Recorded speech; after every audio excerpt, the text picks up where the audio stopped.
Hi, this is Roger. Thanks for dropping by. Welcome, at long last, I hear you say, to the 2022 Project Orchids. First video.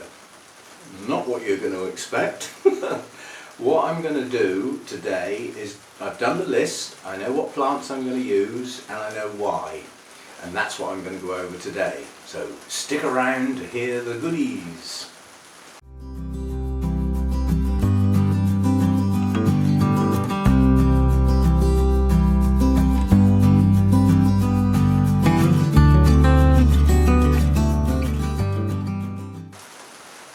Okay, I've got over to one side, which leaves half of the screen clear where the text is going to come up. I'm effectively reading these out. We're not looking at the plants today. First of all, I can't find my black cloth anywhere, which means it's in the shed, which probably means it's dirty, blah blah blah. We might have to do with the plants without the black cloth. I might have to find another way of filming them. Anyway, that's to come, not today. So the plants I've selected and why and groups they're going to go into.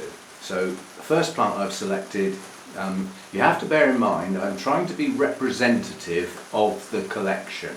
Now, as you know, I've got a lot of dendrobiums, but what sneaks in at the background is the Oncidium alliance. And if you start including all the intergenerics, the Miltonias, the Miltoniopsis, there's more of those than the dendrobiums.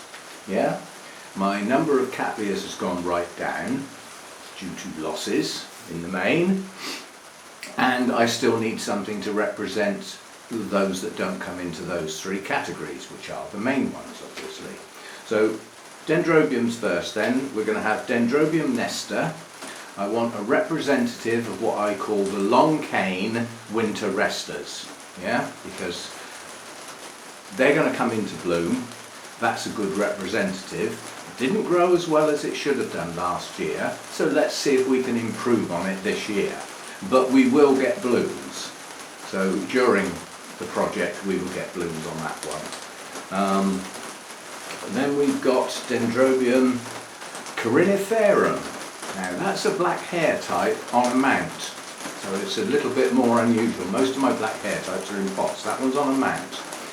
It's a relatively new plant, but it's basically lost some of its older canes. The two canes I grew last year are good canes. They're just coming into bud, and I'm hoping to produce at least another 2 new growths on there. But where I lost some of the old canes, it may have lost some of its strength. It might only produce one this year. It might produce none. We'll have to wait and see. So that's that one. And then basically, so that's sort of representing the black hair types, yeah. I've not included a nobly type because I've done so much work on those that I don't want to do it again, if you see what I mean. Let's stick to something different within the dendrobiums. And the other one I've chosen is Dendrobium Aussie's Sweetness, which is crossed with species Tepiniense. And that's a non-bloomer for me. However, it's got a couple of buds on it, so I think it's going to bloom. It's a good plant. Has it got any blooms on it? Buds? No, it hasn't actually. It's the Toria type. Sorry. Yes, so in the dendrobiums we've got a winter resting long cane one, we've got a black hair type on a mount, and we've got a Latoria type hybrid cross with the species. Nice mature plant in a pot. So those are the three dendrobiums, and it's a bit of a mix. As I say, we've got one species in there, one nesta, which is, I don't believe it's a primary cross, because I think it's a primary cross crossed again. Can't remember. And then we've got the Latoria type. The Latoria types and the black hair types represent, to me, everything that's not a winter resting type. So that includes the Phalaenopsis type and several others. They're the sort that would grow throughout the year if the temperatures could be maintained. So those are those. Then the next group, so that's 3 dendrobiums. They're not all in the same group. I'll do the groups in a minute. These are all spread around to make each group variable. There's something hopefully for everybody in each group. Have I lost you yet? If I hadn't written this down, I'd have lost me. Right, so then we go on to the Oncidium Alliance. Now in here we've got quite a mix. It's deliberate, it's to try and cover the range of the sorts of plants you get in this alliance. We're starting off with an Aliciara, and its evening colours are the gloaming. The reason that's going in is because I've been recovering this plant for 3 years, and it's decided back in the winter to produce several new growths. It looks like it's going to take off this year. It's on a mount, but it's on old moss. So if I'm going to leave it on that mount, I need to change the moss. So it needs a bit of work done on it. But I'm hoping at least one of those new growths is going to bloom, because I haven't seen the blooms on that, no, I can't remember when. I didn't have grey hair last time that bloomed. And then we've got the Mexicoa. That means I've got to try and say it now. Geese Brettiana. You'll have pop-ups, obviously. Now that's a species. It is an Oncidium type, although it's not called an Oncidium, and it's probably a name that most of you have not come across, Mexicoa. Yeah, it's a type of Oncidium. Not bloomed for me. It has unusual blooms, and if we can get it to bloom this year, great. It's on a mount. It's a relatively miniature plant, and it needs a bit of work done on it because it's grown a bit lopsided, and it has a mass of aerial roots, which means it's not hydrating as well as it should. So we need a bit of work done on that one. So that's that one. We've got one of my giant Miltonias, Miltonia Morelliana hybrid. So although I'm calling it Morelliana, which is a species, it used to be, oh never mind. It is a hybrid. It's not the pure species. It's got something lurking in there. It's mixed with something, but it's unknown. So we've got that. That's one of my big Miltonias. That should do well this year. Then we've got an Oncidium, true Oncidium species, Chrysomorphum. I've included that because it's growing spikes at a rate of knots. So when we look at this in the very near future, we'll be starting with spikes. And a new growth. So all things going on with that one. That's in a pot as well, Chrysomorphum. Hang on, 1, 2, 3, 4. So that's the 4 Oncidium Alliance representatives and 3 Dendrobiums. Yeah? So we're up to 7 already. That only leaves 2. Yeah? One of those is going to be the representatives of the Cattleya Alliance, and I've chosen Laelia purpurata variety striata, as it's the only purpurata I've got left now because I lost the other one. And it had a new growth that started that looked like it was going to abort because it just stopped growing. However, it has now started to grow, so I'm not quite sure what that one's going to do. It's bloomed for me once, but I can't remember whether they were my blooms or whether I bought it in bloom. Can't remember. But that's also represents the giants in the collection, because that's a biggie. So that's the representative from the Cattleya. Only one, because I haven't got that many anymore. Yeah.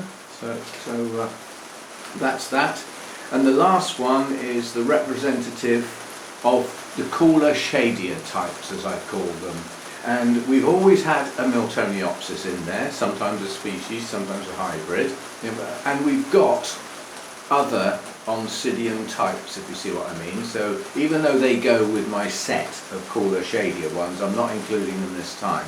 So that takes us over to fundamentally Restrepias, Masdevallias and a Dracula. The Dracula's already been included, so we're not going to do that one again. And basically I've just picked on a Masdevallia hybrid. The reason I've picked on it is because when we see the plant, it's quite stunning.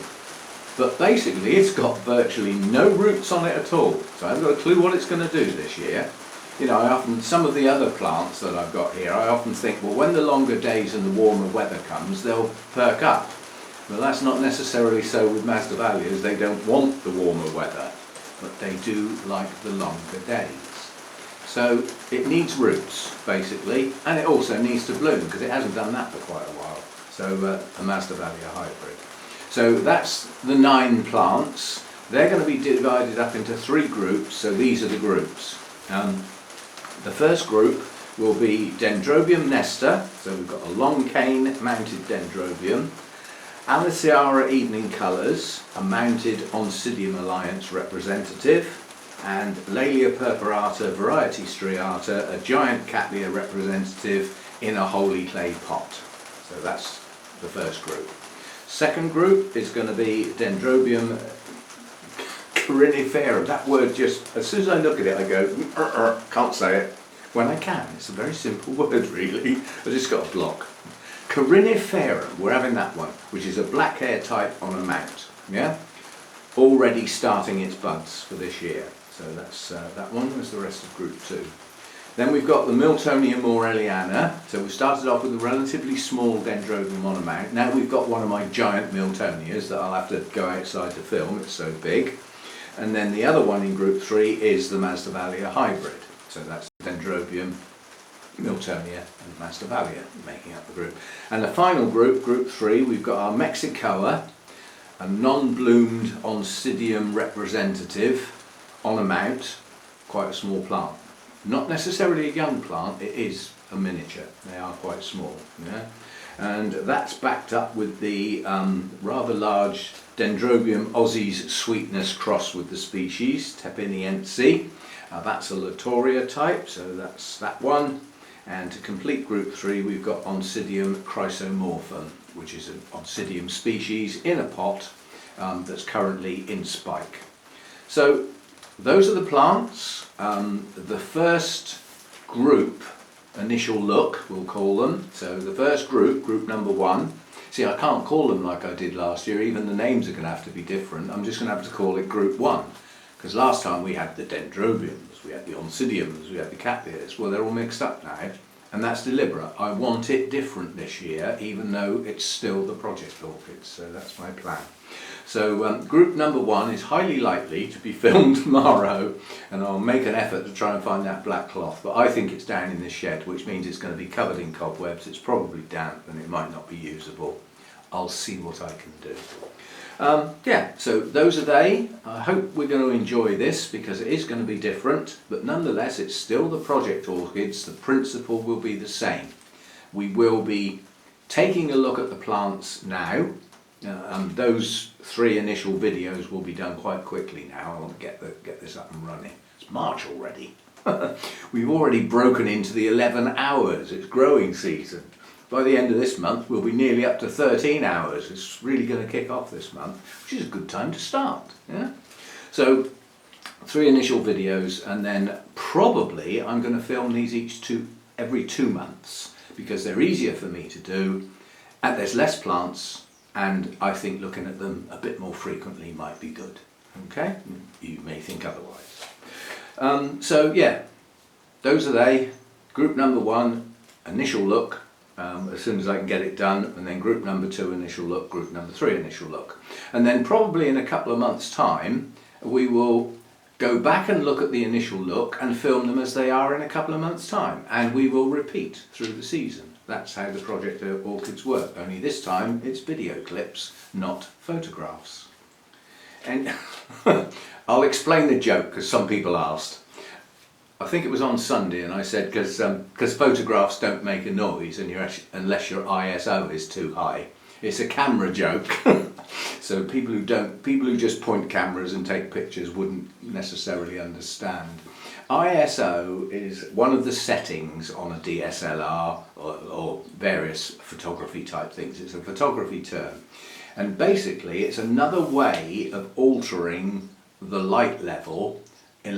But it's done electronically basically. So you've got the amount of light is determined by the speed the camera goes off, i.e. the shutter opens and closes. Well, the longer it's open, the more light that gets in. And the other bit that determines it is how wide open the lens is. Yeah, so a wide open lens that's open for quite a long time obviously lets a lot of light in. But if for a given aperture opening and a given speed, how long it's open for, the more you increase the ISO, the more light electronically is allowed in. It's not real light, it's pretend light. It used to be the setting on the old rolls of film. You bought up 100, you know, whatever, that's going back a bit long. Rolls of film, what's that? But yeah, basically, the more you increase the ISO, the more pretend light you let in. So it allows you to take pictures in lower light levels than you might normally be able to do. However, there's an offset there, because the higher the ISO number gets, the more grainy your picture is going to become. And that's called noise. Don't ask me why, it doesn't make a noise, but it's called noise. So if you see a photo that's got little white dots all over it, it's noise. It's because the ISO setting was far too high. That's all it is. For those who didn't know and those who wanted to know. And those who didn't, you probably skipped out a while ago. Anyway, so Project Orchids up and running, those are your plants. I hope we're going to enjoy this. I'm going to enjoy doing it because it's different. It's less of a challenge as far as my computer work is concerned, but more of a challenge to keep consistent with the plants. So first one will probably be tomorrow, or what's today? I've forgotten, Thursday. It'll either be tomorrow or Saturday. And then the following two will be next week. I want these first three up and running. Thanks for your time. Thanks for dropping by. Hope this is going to be fun. See you next time.